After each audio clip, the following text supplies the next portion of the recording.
Quand on fait l'étude d'une distribution conjointe, on est amené à se poser comme question s'il y a un lien statistique entre les deux variables qui sont à l'étude dans ma distribution conjointe. Alors là, ce qu'on va faire, c'est qu'on va s'attaquer dans le fond, à certaines étapes d'un test de Qui2, en fait, sur tous les calculs qu'on peut faire avec Excel. Je ne ferai pas un test de Qui2 de A à Z, mais vraiment juste les étapes ou les calculs qu'on peut faire par Excel. Bien entendu, c'est un test du Qui2, alors il faut absolument qu'une des deux variables, ou en fait au moins une des deux variables à l'étude dans ma distribution conjointe soit à échelle nominale ou ordinale. Et puis, on va pouvoir procéder.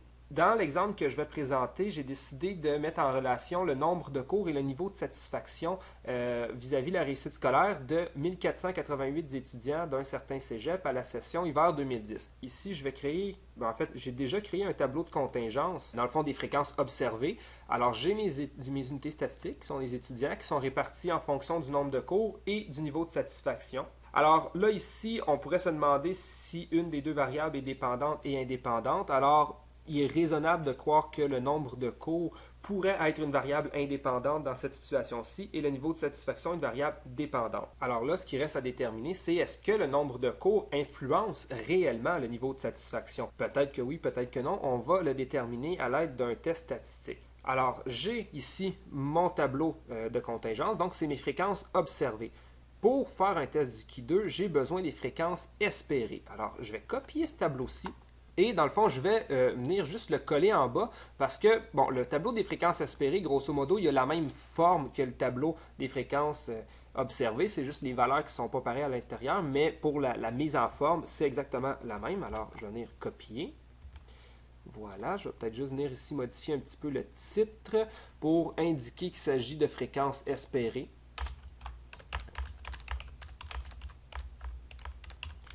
Voilà. Je vais venir effacer tout ce qui est dans le milieu de mon tableau parce que pour le calcul de mes fréquences espérées, qu'est-ce que j'ai besoin de garder pareil que dans le tableau des fréquences observées, c'est les marges. Ce qui est à l'intérieur du tableau va changer. Donc si je m'attaque à la première cellule ici, alors on a 955 multiplié par 21. Je dois diviser par la taille de mon échantillon qui est 1488 et j'ai mon calcul pour calculer ma fréquence espérée pour cette cellule-là. Par contre, là, ce que j'aimerais faire, c'est pouvoir prendre cette cellule-là, la descendre pour pouvoir remplir de façon automatique la première colonne et ensuite faire la même chose, mais pour remplir les lignes.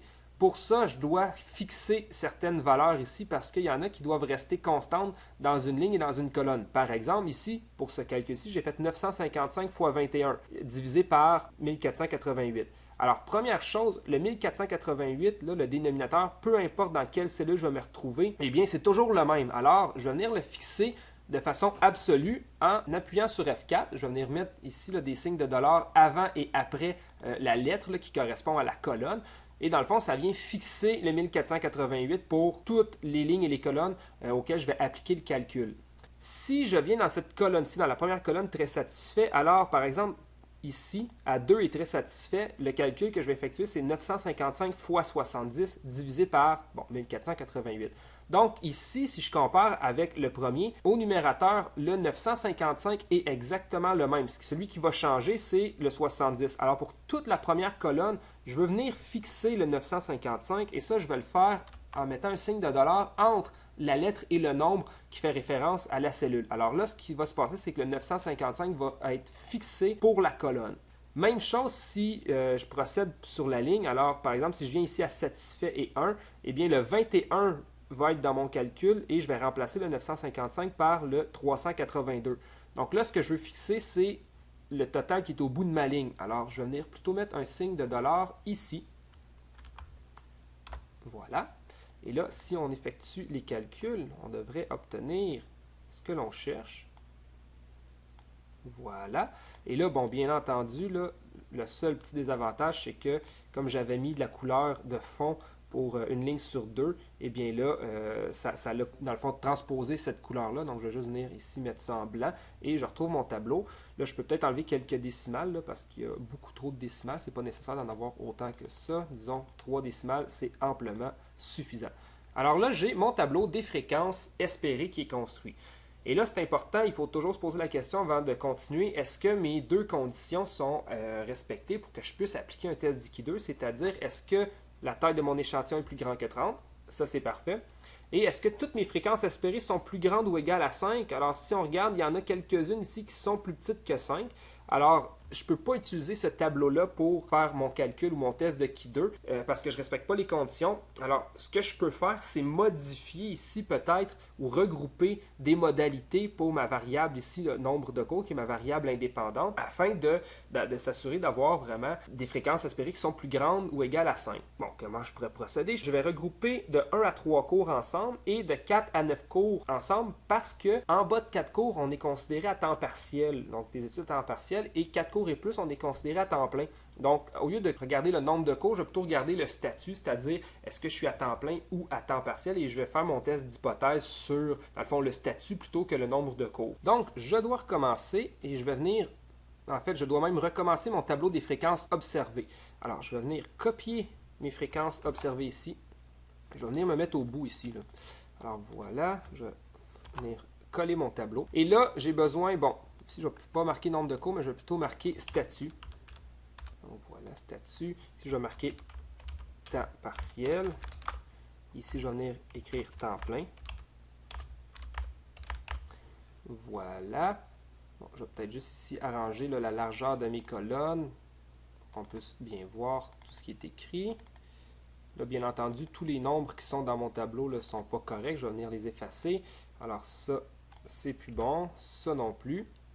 Et là, en fait, on voit même qu'il y a beaucoup de lignes, donc je n'ai plus de besoin.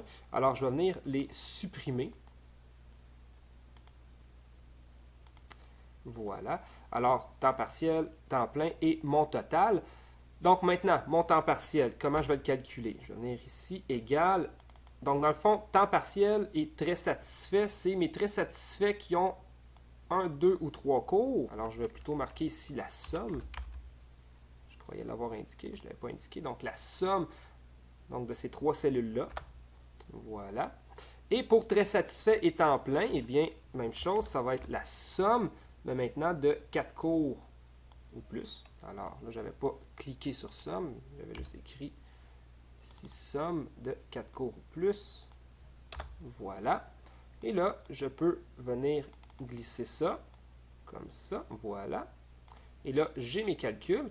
Donc, ça, c'est mes fréquences observées. Maintenant, pour les totales, bien, ça, c'est les sommes ici. Donc, la somme des très insatisfaits, qui devrait me donner exactement le même total que mes très insatisfaits précédemment. Donc, 955, ça devrait me donner les mêmes totaux, même ici, là, pour toutes les modalités.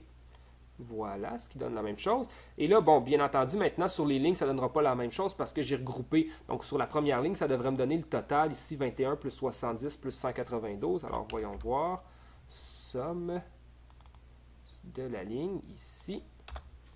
Et voilà, 283. Et même chose ici, somme sur l'autre ligne. Comme ceci, voilà. Et lui ici, bon, ben, peu importe, somme de la ligne ou de la colonne, là, on devrait obtenir, disons que je le fais comme ça ici, 1488. Donc ça, c'est mon nouveau tableau des fréquences observées. Je vais peut-être juste venir ici, voilà.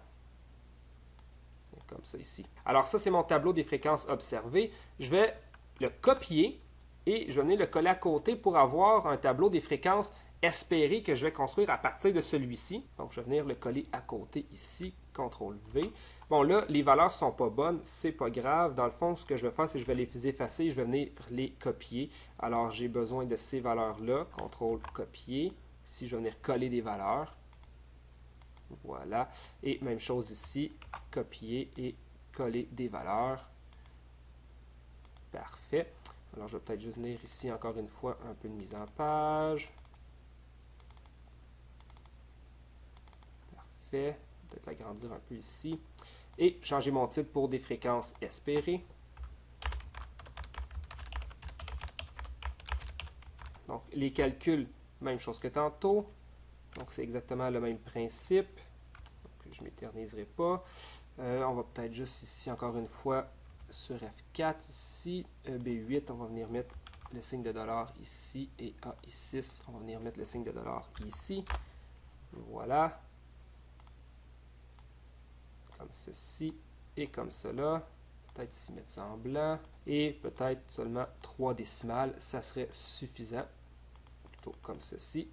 Et voilà. Alors là, j'ai mon tableau des fréquences espérées qui sont tous plus grandes que 5 maintenant. Et bien entendu, la taille de mon échantillon, lui, il n'a pas changé. Bon, maintenant, ce qui me reste à faire, c'est mon calcul pour le Key 2. Alors, je vais venir encore une fois copier le tableau, le coller. On va venir effacer les valeurs. Et maintenant, on va venir effectuer les calculs. Alors, fréquence observée moins fréquence espérée au carré divisé par fréquence espérée. Et on a notre valeur. Et là, maintenant, je peux venir glisser ça comme ceci. Bien entendu, ici, on va mettre ça en blanc. Et mon Key 2 qui est la somme de toutes ces valeurs dans le tableau. Et on a un Key 2 de 1,552 qui est très petit. Donc là, maintenant, il faut trouver la valeur critique avec laquelle on va comparer notre Key 2. Alors, pour ça, on a besoin du nombre de degrés de liberté. Voilà, que je vais venir mettre ici en dessous. Donc, si je regarde combien j'ai de degrés de liberté, on calcule 1, 2, 3. Donc, j'ai 3 degrés de liberté cette situation-ci. Et il y a mon seuil de signification que ici, je pourrais mettre par exemple 0,05. Voilà. Et je vais le mettre en pourcent, là, juste ici. Donc, mon seuil. Alors là, maintenant, si je veux calculer ma valeur critique, je vais venir l'écrire ici. Valeur critique.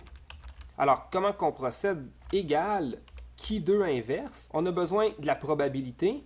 Donc, mon seuil de signification, point virgule, et du nombre de degrés de liberté. Et on a la valeur critique. Ici, là, on peut enlever quelques décimales. Disons qu'on en garde, disons qu'on en garde 2. Alors, 7,81, c'est ma valeur critique.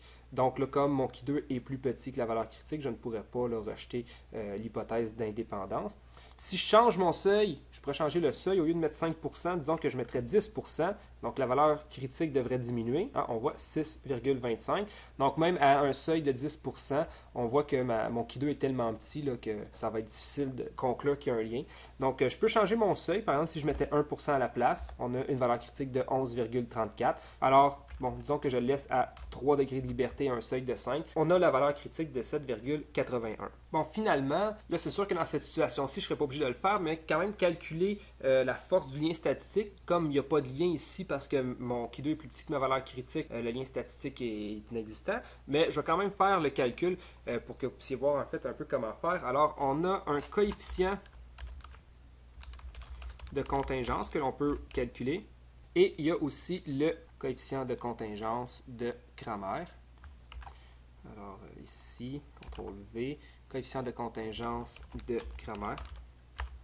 Alors pour le coefficient de contingence, alors on doit calculer le Key 2 divisé par le Key 2 plus la taille de l'échantillon. Et on doit prendre la racine de cette valeur-là. Alors je vais juste venir ici l'ajouter, racine. Donc, on n'oublie pas de mettre les parenthèses. Et voilà, on a ici notre coefficient de contingence, et donc qui est très très proche de 0. Donc, ça dans le fond, confirme ce qu'on avait déjà conclu, c'est-à-dire qu'il n'y a pas de lien statistique entre les deux variables. Maintenant, pour le coefficient de contingence de Cramer, donc on a besoin de notre Key 2, et on va diviser par alors, la taille de l'échantillon, auquel on va multiplier. Ici, on prend la variable qui possède le moins de modalités. Alors ici, ça va être le statut parce qu'il y en a 2. Et on va soustraire 1. Voilà. Alors ça ici, c'est notre coefficient de Cramer. Mais en fait, pas tout à fait parce que lui aussi, on doit prendre la racine carrée. Alors on ajoute ici une racine. On va venir ajouter des parenthèses. Voilà, on peut encore une fois, bien entendu, enlever quelques décimales. Ce n'est pas nécessaire d'en avoir autant. Donc 2 décimales, c'est amplement suffisant. Et donc, on a deux coefficients de contingence, celui de contingence et celui de contingence de Cramer, qui sont presque nuls et qui, dans le fond, confirment ce qu'on avait déjà déduit au niveau de notre lien statistique entre les deux variables, c'est-à-dire qu'il n'y en a pas, étant donné que notre valeur, que notre Key 2 est plus petite que notre valeur critique.